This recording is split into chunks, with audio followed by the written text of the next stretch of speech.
Hi, if you stumble across this video, it won't hurt you. If you're in one of my classes, you're in the right spot. This video is specifically about stress and exercise. And I made some notes. Got my book, got my assignment underneath the desk here, the table.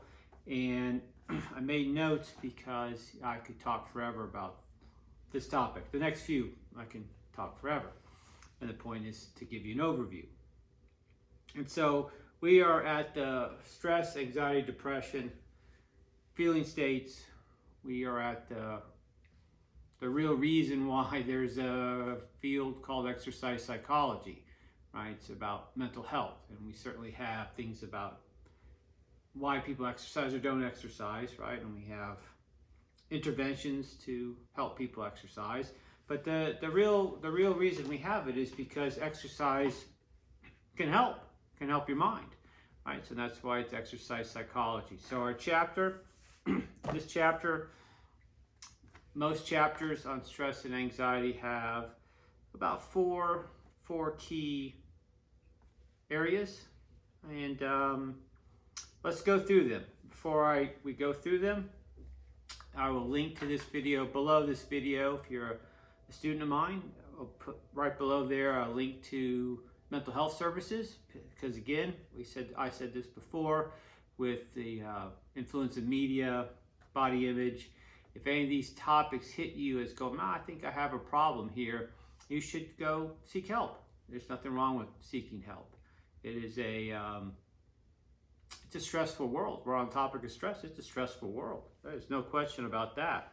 So the four main points. I'll put my glasses on. Let's see what happens here. I can see it. First one is stress as a topic. Your textbook talks about goes all the way back to the 1930s. So it goes back before World War II broke out.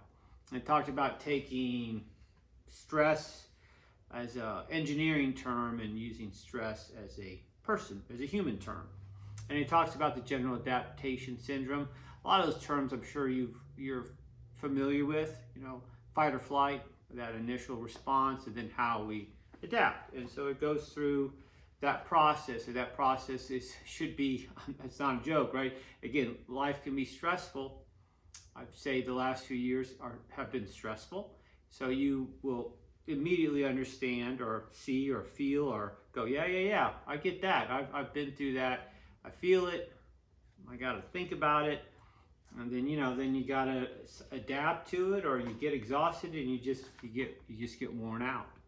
So that's the first part. And that's really a great introduction. It, again, gives you, I can't think of time, right? 1930s was a long time ago, right? This is 2022, so 1930s, a long time ago. And then all textbooks, all chapters, then help us understand the physiological and psychological response to stress. And we know it because we're in kinesiology, that certainly all stress can't be bad, right? We know that. We know because we talk about lifting weights in kinesiology and how great that is for you. If you put a load, a stress on the body, then the body adapts and gets better. And we learn about terms about, changing our homeostasis. We get mixed up, we get stressed, right? And something happens to our normal flow, and that can be very good. It also can be very bad if I overtrain, as again, an exercise science example. Then when we talk about the mind, that's always how much mental stress can we handle? And from just by living life and being around, having a sports psychology class, that people do train to increase their ability to handle stress. That's very common in athletics. It's super common. It's part of the protocol, right? In the military, to put people under undue psychological stress so that they rise up, and then when that event really occurs to them, him or her, then they can handle it because they've experienced it and their body has worked with it to adapt and to change. Third point is always the measurement of stress. And for our assignment, which Blackboard is open again below me, there's no reason to pull it up. I give some examples, and we talk about the perceived stress scale, which has got to be used. To say it's been used a million times is probably overboard, but it's probably been filled out by, who knows, 20 million people, 30 million people, a billion people. And it is often used. And again, there's this notion of you know, a high score probably could be bad, and a low score, maybe a low score means you're not doing enough. But it usually means it's good, but maybe things are too good. I don't know if that's true. I know on the very end, if we're in, say, if we did a life event scale, we can't be happy all the time.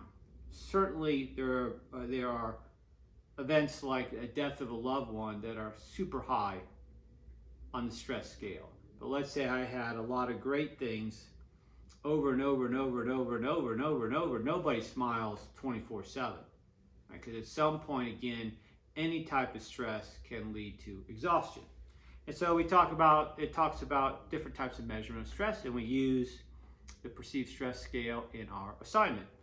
And then last is again, this is the exercise psychology part. It wouldn't be a topic if exercise couldn't help, right? And so at some level, usually small to moderate, based on studies, meta-analyses of the stress and physical activity relationship. Again, most likely, things can't be a huge benefit, or we probably all do it at all times, right? If it was a huge benefit, right? Of how does exercise fit in? What's the right type? What is the reason why? So we have type, and then we have kind of a reason why. And our assignment goes to something I learned in the 80s about the physiological toughness hypothesis. This notion that tough training makes us mentally stronger, right? It makes us be able to handle stress. It's not because it really changes our mind. It's because my body, by doing HIIT training, which is a great example of the physiological toughness model. Back in the 80s, we didn't call it that. We just called it running sprints, you know, doing a lot of push-ups. Not resting. We didn't have this HIIT terminology. That's okay. And so if I do that, if I give myself an acute stress, just like somebody cutting me off driving, you know, if I do it physically by training, does then that physiological adaptation then translate to life, right? Now, of course, can't be one-to-one. If it was, then I don't know. I guess everybody would do HIIT training. I don't know. Maybe they wouldn't. If it avoided all confrontations with people that were stressful, that certainly would be a good reason to do it. And so that wraps up the chapter. There's a ton of information in this chapter, any book on stress and physical activity. It's a lot of information. Let's get back at it and have a great week. See ya.